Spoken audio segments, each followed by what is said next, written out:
Stop doing what most people are teaching to make behavioral changes. It doesn't work. Hi, everyone. Welcome back to another episode of the Mind Engineer community. Here, Tommy Walker, the Mind Engineer, sharing insight and tools to help you start making behavioral changes, start being able to create more of the life that you want, overcome things from the past that might be still running the show, and become more of who you're meant to be and live the life that you desire. So welcome. Thank you for watching. Today, I want to share a little bit about this, that I've been dealing with this for so many years and I keep sharing it, but I think that it doesn't get old, reminding you guys and reminding myself about, what most people are there are teaching that is not working for most people. So although I've shared this many cases, I want to go over this again about making behavior changes. Most people, what they're doing is they're judging themselves, they're criticizing them, they're not treating themselves in a very good way with the different behaviors that they might have. It could be maybe they're smoking, maybe they're eating, maybe they're not being able to go to the gym, maybe they're not finding it, they're not being able to stay on diet, do different things. And what they're doing, or they're procrastinating. That's why that, like procrastination, perfectionism, and those behaviors in a general way, they're judging and criticizing themselves for doing those behaviors. So if somebody's procrastinating, if falling into perfectionism, not setting boundaries, people pleasing, again, eating, smoking, all those things, what we need to understand that what most people are teaching you about, you need to stop this, put it together, kick yourself in the butt, just do it, the typical Nike,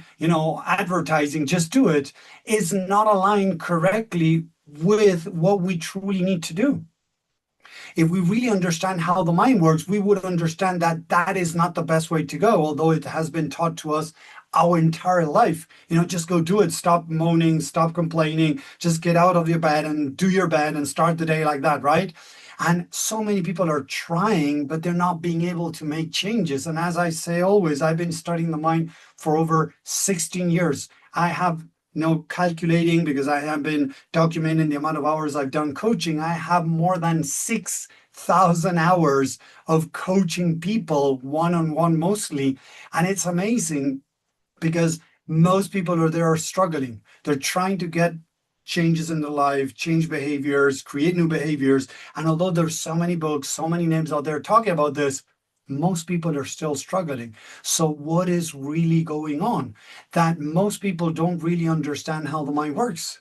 So one of the biggest things that I've discovered along my life, studying the mind and putting this into practice, working with people, is that there are two main human drivers. That is seeking for love or numbing the pain of the lack of love.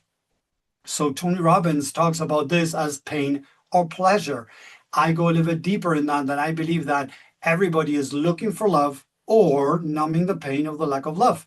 So if you look at those two phrases that I just said, seeking for love or numbing the pain of the lack of love, in both sentences, we find the word love in both of them.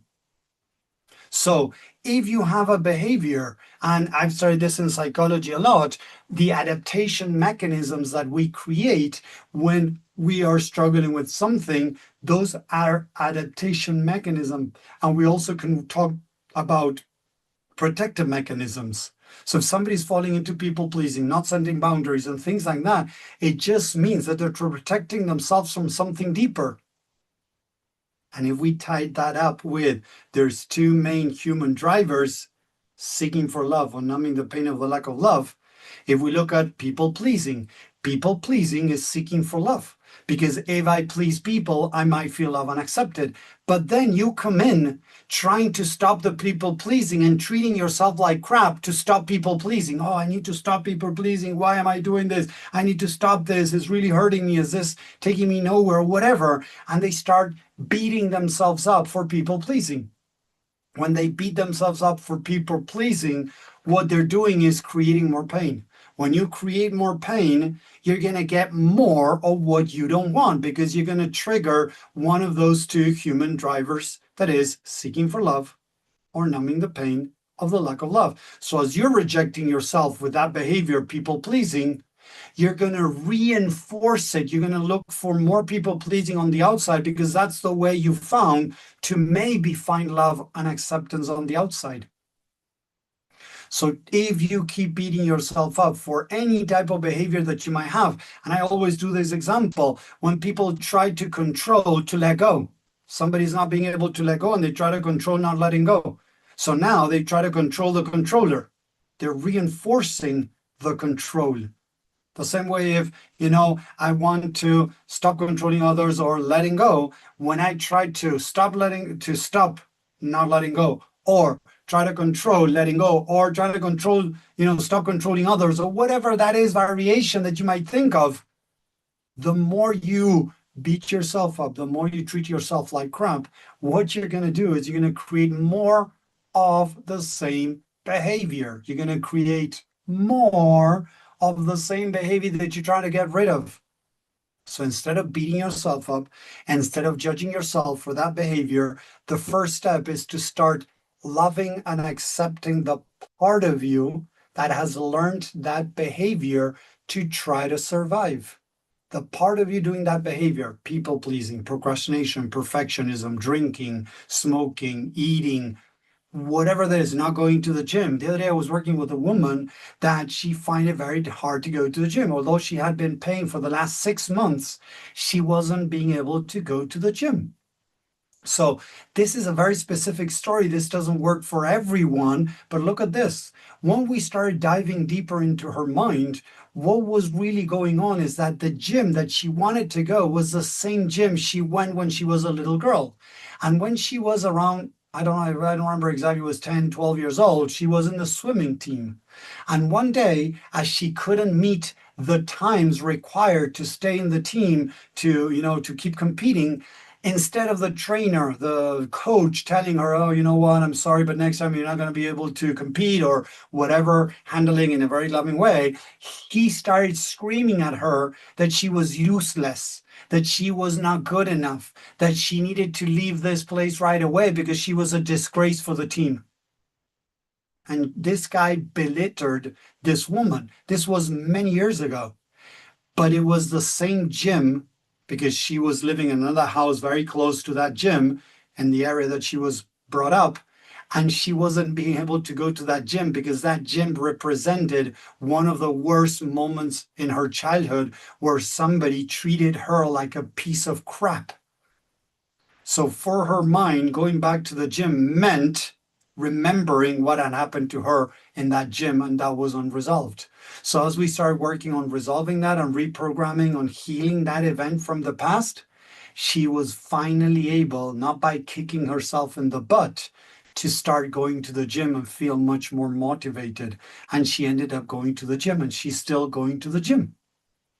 So when we understand that behind our behaviors, there's a reason. And instead of beating ourselves up because we're doing or not doing what we're expected, when we start understanding, loving, and accepting the different parts of us, suddenly we're able to start dissolving our behaviors.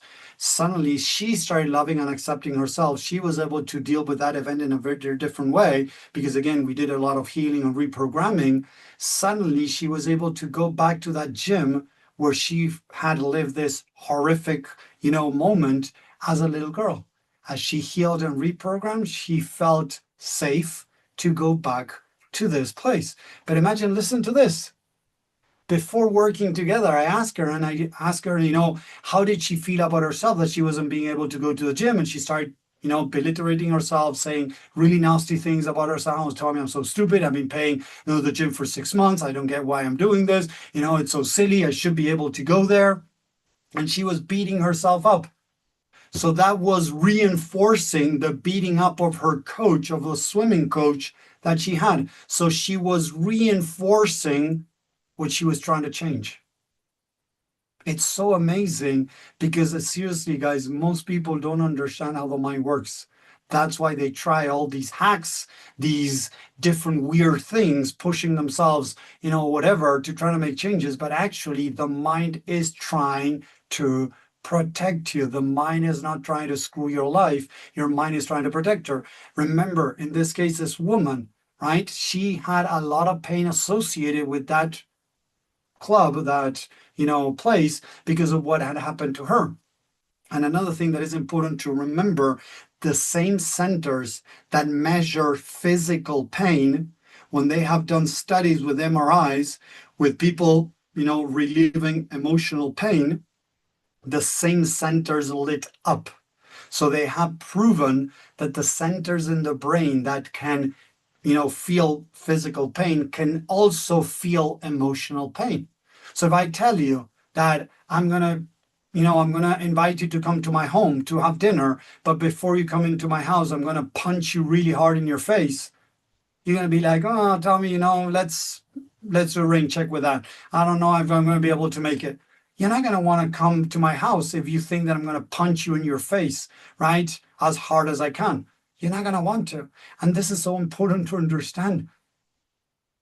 So when we start understanding how the mind works, that is trying to protect us, now we can start working on healing and reprogramming, because the more you beat yourself up for the same behaviors you're trying to change, you're going to create more of that behavior. That's why I say that when most people are teaching is wrong. And that's why so many people out there are struggling, not being able to bring changes in their life. So let me know in the comments what you think about this. If you've tried that, beating yourself up, judging, criticizing, rejecting yourself for those behaviors that you're trying to change, and it doesn't work, give me a comment down there. I'll read later and respond. I would love to hear that.